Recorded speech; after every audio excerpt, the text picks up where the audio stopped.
सभी धर्मों में जन्मे सभी संतों, गुरुओं और महान पुरुषों को नमन करता हूं। और उनमें भी राष्ट्रपिता ज्योतिबा फूले, छत्रपति साहूजी महाराज, छत्रपति शिवाजी महाराज, डॉक्टर बाबा साहब अम्बेडकर और मानवर काशीराम साहब को आज इस महत्वपूर्ण दिन पे याद करता हूं।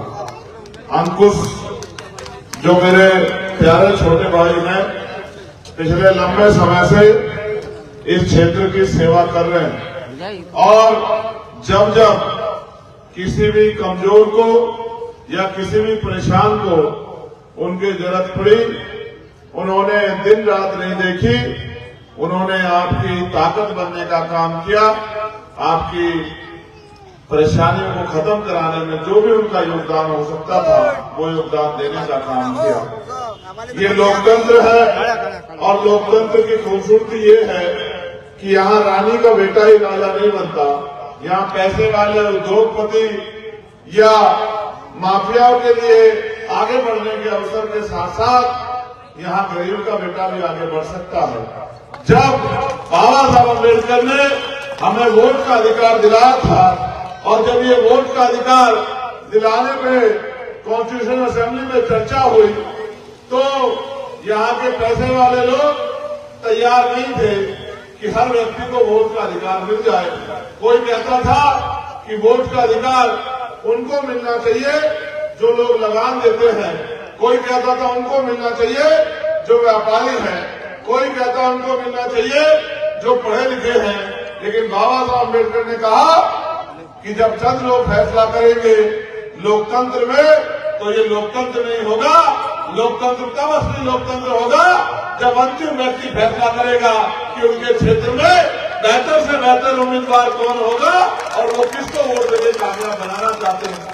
आपको याद होगा और मैंने इतिहास पढ़ा है कि आजादी से पहले यहाँ राजशाही थी और रानी का बेटा पैदा होते उसके माथे पे लिखा जाता था कि ये राज करेगा। बाबा साहब ने उस पूरी व्यवस्था को जड़ से खत्म कर दिया और हमारी उंगली में इतनी ताकत दे दी कि हम अपनी उंगली के बलबूते चाहे जिसको कुर्सी में बिठा दे और चाहे जिसको कुर्सी से पटक दे। आपने लंबे समय से कभी किसी को और कभी किसी को मौका दिया, उन्होंने मौका लिया और अपने अपने परिवार के बारे में सोचा और जब उनको मौका मिला तो आप तो आगे नहीं बढ़े लेकिन आपकी समस्याएं बढ़ती गई। जिस तरह देश में महंगाई बढ़ रही है, जिस तरह देश में बेरोजगारी बढ़ रही है, जिस तरह नफरत धर्म के नाम पे, जाति के नाम पे बढ़ रही है, जिस तरह लोगों को डराया धमकाया जा रहा है और ये एक सोची समझी रणनीति है कि लोगों को डराओ और उनके वोट को अपने खेमे में ले आओ और जनता भी डरकर वोट देने का काम करती है। जबकि वोट हमारा हथियार है और वोट ये बात तय करके देना चाहिए कि जिसको हम वोट दे रहे हैं वो हमारी लड़ाई लड़ेगा नहीं लड़ेगा, हमारी आवाज बनेगा नहीं बनेगा, हमारी समस्या का हल करेगा नहीं करेगा, हमें मुसीबत से बाहर निकालेगा नहीं निकालेगा, हमारे क्षेत्र को आगे बढ़ाएगा नहीं बढ़ाएगा। आप महसूस करके देखो, बिजली के दाम से लेके और चाहे अच्छे स्कूल बनाने का मामला हो, चाहे अच्छे कॉलेज बनाने का मामला हो, चाहे अच्छे हॉस्पिटल बनाने का मामला हो, चाहे अच्छी सड़कें बनाने का मामला हो या किसी और तरीके से आम जनता के दुख दूर करने का मामला हो, सारे काम की जिम्मेदारी सरकारों की और जनता वोट देती है और फिर उम्मीद करती है कि सरकार उनके लिए काम करेगी। लेकिन कई बार ये देखा गया है कि जिनको आप वोट देते हो वो चुनाव में तो दिखाई देते हैं लेकिन चुनाव के बाद 5 साल दिखाई नहीं देते, फिर आप उनको ढूंढते फिरते हो। लोकतंत्र में तो आप अपनी वोट से अपनी ताकत देके अपने लिए काम करने वाले व्यक्ति को चुनते हो, मगर जिनको आप वोट देते हो उनको ये लगता है कि अब वो मालिक हो गए हैं, पहले कोई और मालिक था अब हम मालिक बन गए हैं, जनता बेवकूफ है, जनता को हमने ठग लिया है, अब ये ठगी बंद करने का समय आ गया है। क्योंकि आपके बीच में एक बहुत ही शानदार काम करने वाला और लोगों के दुख सुख का साथी मेरा छोटा भाई अंकुश कोचे यहाँ मैदान में है और जहाँ एक तरफ बड़े बड़े पैसे वाले बड़े बड़े धरना से बड़े बड़े ताकतवर लोग मैदान में है, वहीं बाबा साहब अम्बेडकर के रास्ते पर चल के भाई अंकुश ने भी तय किया है कि वो इस क्षेत्र की सेवा करेंगे, इस क्षेत्र का बेटा बनके इस क्षेत्र की समस्याओं का हल करेंगे। और मैं तो महाराष्ट्र को सुनता हूं, रोजगार की बात होना हो, महंगाई पे लगाम की बात होना हो, लेकिन यहां से जैसे चुनाव की शुरुआत हुई थी तो यहां बांटने की, डराने की और तमाम तरह से चुनाव तो मुद्दों से हटा के और धार्मिक मामलों पर लाने के लिए तमाम प्रयास किए गए। और मैंने ये भी देखा कि यहां से जिस तरह से नबी के शान में जो है अपमानजनक शब्द कहे गए, उनको जो है अपमानित करने का प्रयास किया गया और उसके बाद एक नफरत का माहौल बनाने का प्रयास किया गया। ये आप अगर नहीं समझे हो तो समझ लो, ये मिली जुली सोची समझी साजिश है कि जब वो कुछ कहेंगे तो इधर से भी गुस्से में कोई कुछ कहेगा और जनता का ध्यान मुद्दों से हट जाएगा। ये वोट हमारा हथियार है, ये वोट तय करेगा कि अगले 5 साल आपकी बस्तियों में क्या होगा, आपके यहाँ स्कूल कॉलेज हॉस्पिटल बनेंगे नहीं बनेंगे, आपके पढ़े लिखे बच्चों को रोजगार मिलेगा नहीं मिलेगा, और जो समस्याएं आपके क्षेत्रों की हो, चाहे सड़कों की हो, चाहे बिजली की हो, चाहे पानी की हो, या कानून व्यवस्था अच्छी करने की हो, इनका हल होगा नहीं होगा। मैं तो दिल्ली में हूँ पार्लियामेंट में, और जब भी चाहे महाराष्ट्र से जुड़ा मामला हो, चाहे झारखंड से जुड़ा मामला हो, चाहे कर्नाटक का जुड़ा मामला हो, या देश में कहीं भी किसी भी कर्मचारी, किसी भी अधिकारी, आम जनता से जुड़ा मामला हो, जो भी मेरी जानकारी में आता है मैं उनकी आवाज उठाने का काम करता हूं। और मैं ये सोचता हूं कि यहां भी ऐसे कुछ लोग हों जो असेंबली में आपकी आवाज उठा के आपकी समस्या को हल कराने का काम करें। मुझे नहीं पता कि आप अपने असेंबली सुनते हो नहीं सुनते हो। अगर आप सुनते हो तो आप सोचो कि जिसको आपने पिछली बार एमएलए बनाया था वोट देके, क्या 5 बार आपने उसको अपनी असेंबली में आपके क्षेत्र की समस्याओं के लिए आवाज उठाते सुना? क्या आपने 5 बार उसको आपके क्षेत्र में तरक्की करने के लिए और उद्योग धंधे लगा के रोजगार देने के लिए सुना? मुझे कहने में कोई परहेज नहीं है कि यहाँ के नौजवानों को भी रोजगार के लिए इधर उधर जाना पड़ता है, और ये एक सोचा समझा षड्यंत्र है। इसके पीछे असली मकसद ये है कि आप अपनी वोट का सही प्रयोग न कर पाओ, क्योंकि जब आप रोजगार की तलाश में बाहर निकलते हो तो फिर आप सिर्फ वोट देने के लिए नहीं आते, इतनी जागरूकता नहीं है। ये सोची समझी साजिश है पैसे वाले लोगों की। उन्होंने ये सिस्टम इसलिए बनाया है कि पैसे वाले राज करते रहे। मैं तो ये मानता हूं कि अब तो आप समझदार हो गए हैं, अब तो अपने वोट की वैल्यू समझने लगे हैं, अब तो आप गुमराह नहीं होने वाले हैं। मेरी बहुत सी माताएं बहनें भी यहाँ बैठी हैं, इनके मन में भी बहुत से सपने होंगे और ये भी सोचती होंगी कि इनके जीवन में भी बदलाव होगा। मैं तो ये समझता हूँ बदलाव का एकमात्र तरीका वो है कि जिससे आप 5 साल में एक बार आपको अवसर मिलता है कि उस 5 साल में जितना मत का प्रयोग करने जाते हो, उस मत से क्या तो शक्ति का निर्माण करो, क्योंकि वोट 2 धारी तलवार है। अगर आपने अपनी समस्या के हल के लिए जिम्मेदार व्यक्ति को दी तो आपकी समस्या का हल होगा, और अगर आपने लापरवाही में किसी और को दे दी तो फिर आपकी परेशानियों में बढ़ोतरी होगी। इसलिए जब मैं वहां से चल के यहाँ आया हूँ तो ये उम्मीद लेके आया हूँ और ये विश्वास दिलाने आया हूँ कि भाई अंकुश आपका बेटा उनके क्षेत्र की सेवा करेंगे। अगर आपका आशीर्वाद उन्हें मिला और आपने उनको ताकत दी तो मैं लिख के देता हूँ कि फिर किसी दूसरे नेता की आपको जरूरत नहीं पड़ेगी। ये दूसरे चंद्रशेखर आजाद बन के यहाँ आपकी समस्याओं को हल करने का काम करेंगे। मैं तो ये मानता हूँ चींटी चींटी के पीछे चलती है, भेड़ भेड़ के पीछे चलती है। चींटी चींटी के पीछे चलती है, भेड़ भेड़ के पीछे चलती है। और अगर हम पढ़ लिख के अम्बेडकरवादी बन गए हैं और अपने साथियों के साथ नहीं चलेंगे तो शक्ति का निर्माण कैसे होगा, और बिना शक्ति के निर्माण के आप कैसे बदलाव करोगे अपनी जिंदगी में। 300-400 रुपए की मजदूरी से जीवन बदलने वाला नहीं है साथियों। आपको ताकत बनानी पड़ेगी, चाहे तो ठगे जाने के ठग के इस तरह ठगे जा रहे हो, ठगे जाने के बाद बना लेना, या फिर आपको मौका आ गया है कि आप इस बार अपनी ताकत बना लो। और ये ताकत बनाने के लिए ज्यादा कुछ करने की जरूरत नहीं है। ये वोट करोड़ों रुपए से कीमती है। ये वोट तकदीर बदलने वाली है। ये वोट आपके बच्चों को और आपके भविष्य के निर्माण को ताकत देने वाली है। ये वोट आपकी बात को असेंबली तक पहुंचाने वाली ताकत है। आप लाखों की संख्या में इकट्ठे होकर असेंबली में नहीं जा सकते। आप अपना नुमाइंदा चुन के भेजते हो, जिसमें आप ये भरोसा करते हो कि वो आपकी आवाज बनने का काम करेगा।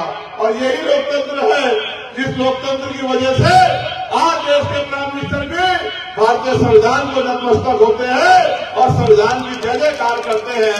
जबकि आप अपने ये भी जानते हैं कि कभी इन लोगों ने संविधान का सम्मान नहीं किया और हमेशा संविधान को नुकसान पहुंचाने का काम किया और लगातार निजीकरण करके आपके आरक्षण को भी नुकसान पहुंचाने का काम किया और आपके बच्चों के सपनों को भी खत्म करने का काम किया।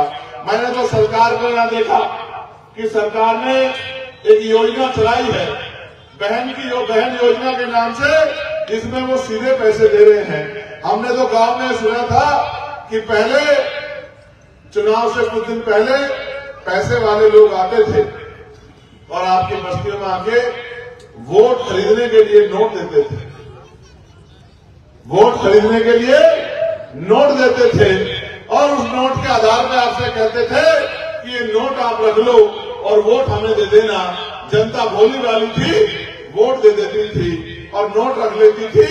लेकिन आज मैं देख रहा हूं ये जितनी स्कीमें चल रही है, ये सारी स्कीमें आपकी वोट को खरीदने के लिए है। ये आपके हितैषी लोग नहीं है। अगर ये आपके हितैषी होते तो 5 साल स्कीम चला के आपको लाभ देने का काम करते।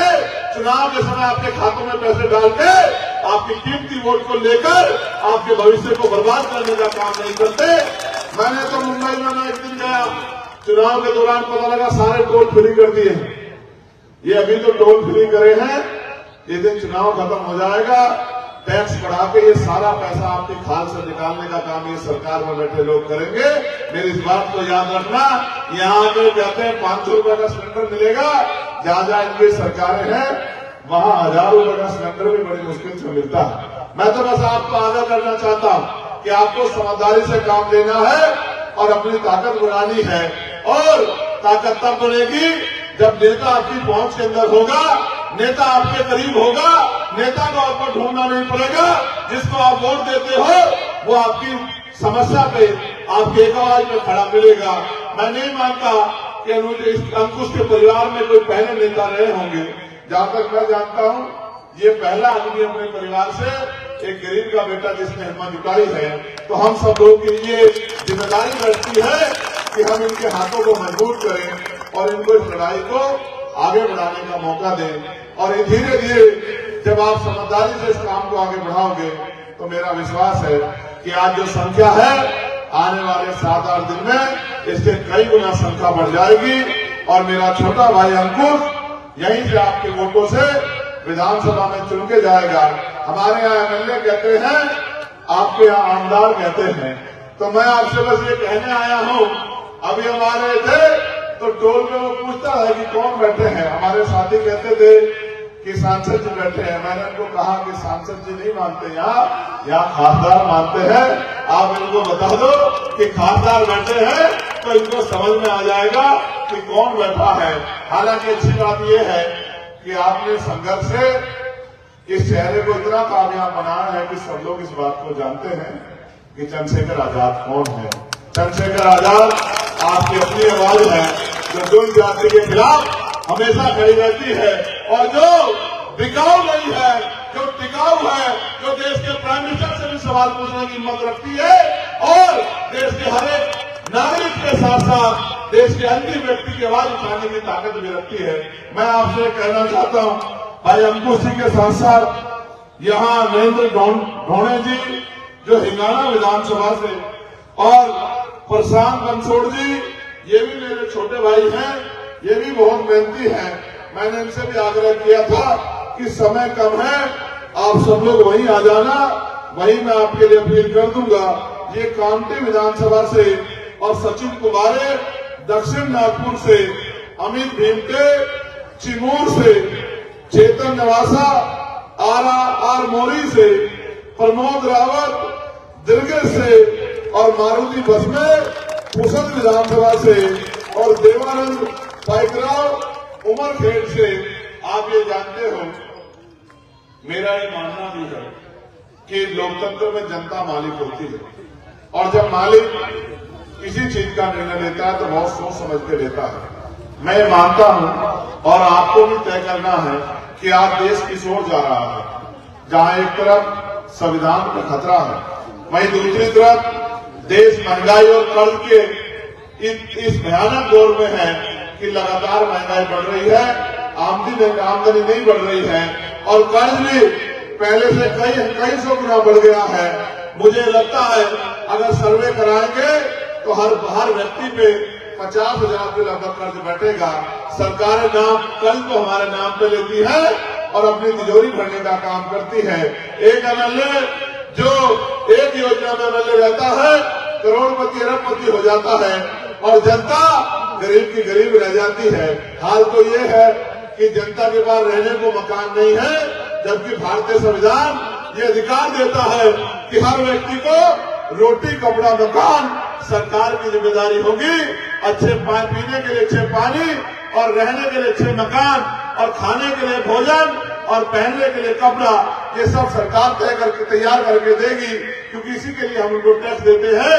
हमारे बच्चों के लिए पढ़ने के लिए स्कूल और इलाज के लिए अच्छे हॉस्पिटल सरकार बना के देगी, क्योंकि हम उनको टैक्स देते हैं। लेकिन सरकारों ने तो अपने पूंजीपति मित्रों को खुश करने के लिए बड़े बड़े प्राइवेट स्कूल और बड़े बड़े प्राइवेट हॉस्पिटल बना दिए हैं। इन प्राइवेट हॉस्पिटल में ना तो गरीब का इलाज होता और ना ही गरीब घुस पाता है। इन प्राइवेट स्कूलों में ना गरीब का बच्चा घुस पाता है, ना गरीब का बच्चा शिक्षा ले पाता है। इसलिए मैंने पार्लियामेंट में केंद्र सरकार से कहा था, अगर वाकई में बाबा साहब अम्बेडकर के सपनों को पूरा करना है तो एजुकेशन पॉलिसी ऐसी होनी चाहिए कि जहां मुख्यमंत्री का बच्चा पढ़ता है वही यहाँ मजदूर का बच्चा भी उस स्कूल में पढ़ना चाहिए, तभी जाके बदलाव होगा। आप महसूस करके देखिए, जो सरकार ये कहती है हमने गरीबों के लिए अच्छे स्कूल बनाए, जो सरकार ये कहती है हमने अच्छे हॉस्पिटल बनाए, वो अपने बच्चों को विदेश में पढ़ाती है या प्राइवेट स्कूल में पढ़ाती है और अपना इलाज प्राइवेट हॉस्पिटल में कराते हैं या विदेशों में कराते हैं और जनता को ये कहते हैं कि हम आपके लिए बहुत अच्छा काम कर रहे हैं। आप ये सोचो, अगर सरकारी स्कूलों में बहुत अच्छी शिक्षा मिलती और सरकारी हॉस्पिटलों में बहुत अच्छा इलाज मिलता तो फिर ये अपने बच्चों का और अपना इलाज भी सरकारी हॉस्पिटल में कराते और अपने बच्चों को भी सरकारी स्कूल में पढ़ाते। ऐसा तो कुछ नहीं दिखता, लेकिन एक प्रथा सरकार ने चलाई थी कि सरकारी स्कूल बंद करके उनका निजीकरण किया जा रहा था। मैं धन्यवाद दूंगा अमरावती की टीम को कि उन्होंने सरकार की ईंट सेट बजा के उस नियम को, उस कानून को वापस कराने का काम किया और अपनी लड़ाई को, जो बाबा साहब अम्बेडकर हमें रास्ता दिखा के गए हैं कि हमें अपने हकों की लड़ाई सदन में तो लड़नी है लेकिन सड़क पे भी लड़नी है, उसका प्रयोग करके संविधान की ताकत से सरकार को झुकाने का काम किया। मैं महाराष्ट्र की तरफ देखता हूं तो महिलाओं को देखता हूं कि वो घर चलाने के लिए पुरुषों के बराबर काम करती है। कभी कभी लगता है कि हम राष्ट्र के सम्मान की बात करते हैं। जिस प्रदेश में या देश में बहन बेटियों का अपमान हो, मैं समझता हूं वो सबसे शर्मनाक उस प्रदेश के लिए और राष्ट्र के लिए है। लेकिन जनता भूल जाती है। 2-3 महीने सर्वे कहता है कि जनता की याददाश्त रहती है। जिन सरकारों में गरीबों को जुल्म होता हो, गरीबों के घर उजाड़े जाते हो, गरीबों की बस्तियां उजाड़ी जाती हो, उन्हीं सरकारों को हम पुणे वोट देकर ताकत देते हैं। मैं पुणे में गया, वहां औद्योगिकरण के नाम पे गरीबों से उनकी बस्ती उजाड़ी गई और उनको पिंजरों में बंद कर दिया गया। मैं अमरावती गया, मैं महाराष्ट्र के मुंबई में गया, जहां जहां गरीबों की बस्तियां उजाड़ी गई मैं वहां गया और मैंने जाके देखा कि उनके घर छीन के उनको छोटे छोटे डब्बों में बंद कर दिया है। तो उससे एहसास होता है कि सरकार जितना ख्याल उद्योगपतियों का रखती है, पैसे वालों का रखती है, उसमें 1% ख्याल भी आम जनता का नहीं रखती। इसलिए जनता को भी समझदारी से अपनी वोट का प्रयोग करना चाहिए। और मेरा विश्वास है कि इस बार आप अपनी एक एक वोट का इस्तेमाल इन निकम्मी सरकारों को सबक सिखाने के लिए और इनके झूठे गठबंधनों को वोट की चोट से मुंहतोड़ जवाब देने के लिए करोगे और आप अपने बीच के साथियों को ताकत देने का काम करोगे। मेरे पास समय की कमी है, मेरे सम्मानित भाइयों बहनों, मेरे पास समय की कमी है, मुझे कल फिर प्रचार में लौटना है, लेकिन मैं क्या कह सकता हूं, जनता को फैसला करना है।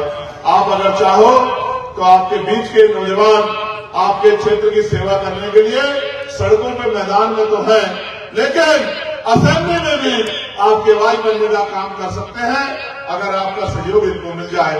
और मैं तो विश्वास दिला के कहता हूं कि हम दिल जीतने के लिए लड़ाई लड़ रहे हैं, चुनाव जीतने के लिए नहीं।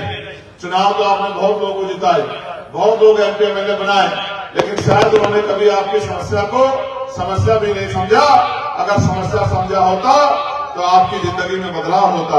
हम तो दिल जीतने के लिए चुनाव लड़ रहे हैं कि आपके दिलों में जगह बना सके और आपके प्यार सहयोग से आपकी गरीबी बेबसी लाचारी की बेड़ियों को काट के, जैसे बाबा साहब ने कहा था कि जीवन जीना कोई बड़ी बात नहीं है, बड़ी बात यह है कि स्वाभिमान सम्मान के साथ जीना, बड़ी बात यह है कि हक अधिकार के साथ जीना, और बड़ी बात यह है कि जो अधिकार संविधान में लिख के दिए हैं उन अधिकारों को प्राप्त करना। मैं तो बस आपसे कहना चाहता हूं, कैसे बचाओगे संविधान जब संविधान के सिपाही आपकी असेंबलियों में नहीं होंगे, आपकी विधानसभा में नहीं होंगे, तो संविधान के खिलाफ जब कोई कानून बनेगा तो आपकी आवाज कौन उठाएगा। अब मौका आ गया है, ये मौका 5 साल में दोबारा आएगा। एक बार चूक जाओगे तो 5 साल तक पछताना पड़ेगा, और इस बार समझदारी दिखा ली तो 5 साल तक परेशान नहीं होना पड़ेगा। जिन दफ्तरों में घूमते हो सरकारी, वो अधिकारी कर्मचारी आपके दरवाजे पे आएंगे और ये कहा करेंगे कि आपके आमदार अंकुश कोचे जी ने कहा है कि मेरी मां बहनें सरकारी दफ्तरों में लाइन नहीं लगाएंगी, उनको काम तुम्हें घर में आगे करना पड़ेगा, उनकी बस्ती में आगे करना पड़ेगा, उनकी मदद वहीं आगे करनी